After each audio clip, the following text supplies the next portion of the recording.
Hi and welcome to the Geek Legion of Doom and welcome to a fantasy movie review, and I'll be having a look at 300 Rise of an Empire. Fantasy, you say? This actually happened. Kind of.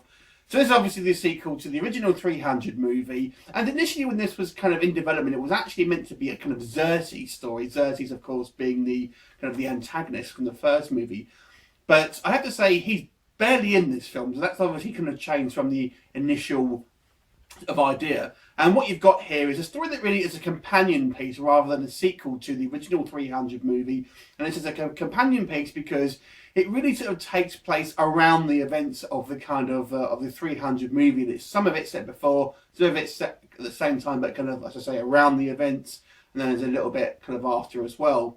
And I have to say, because of that, this really feels like a kind of a cash-in my opinion, to the kind of the original 300 movie. And it almost seems like they really sort of was trying to stretch ways to kind of incorporate the kind of the original film into this one to sort of try and make it seem more relevant, if that makes sense. In a short sort of summary, this film I don't think is anywhere near as good as the original movie. The original movie, of course, directed by Zack Snyder, who has kind of had a kind of mixed reaction, to be honest. I actually really like 300, the first film. I think it's actually one of my probably favourite top 10 of all time, I've got to say.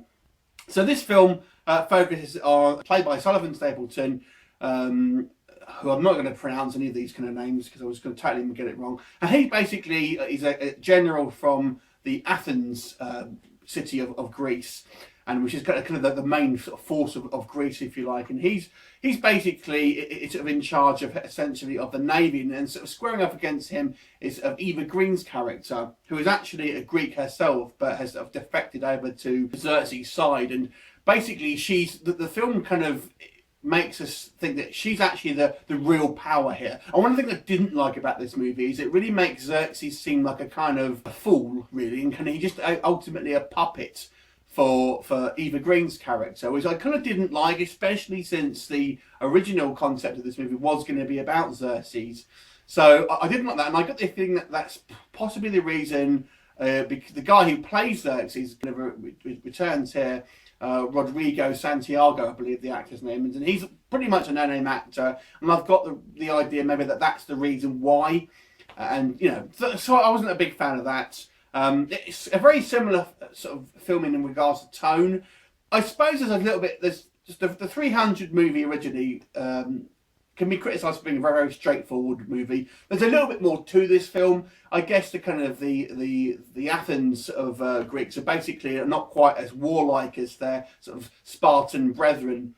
So the characters are a little bit more fallible, and you see a bit more sort of confliction between the kind of what they're actually doing in their mission, and there's some doubt and stuff like that. So I guess you could say maybe there's a little bit more to the sort of the Athenians rather than the sort of Spartans who are pretty much just like, yeah, we'll go and sort of kick their asses. You've got a few returning characters. Helena Headey obviously returns as kind of reprising her role as sort of the Queen of Sparta from the original movie, plus a sort of few other faces you're going to recognise. Not returning, of course, is Gerard Butler. There was a couple of scenes from the original 300 that are inserted here, so yeah, you know, you do see his face. But overall, like I said, the overall feeling I got from this movie was it was kind of more of just a cash-in, trying to sort of play to that sort of same audience. It's not a bad film, I don't think. To me, it just seems a little bit of a cheap copy to the original movie. I know a lot actually prefer this one than the original movie, but I don't.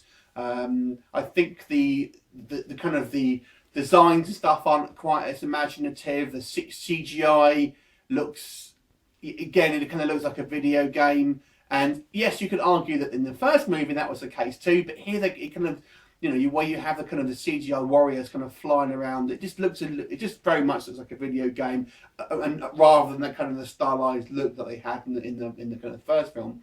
I will say that the director does a good job here of kind of aping the style set by Zack Snyder in the original movie.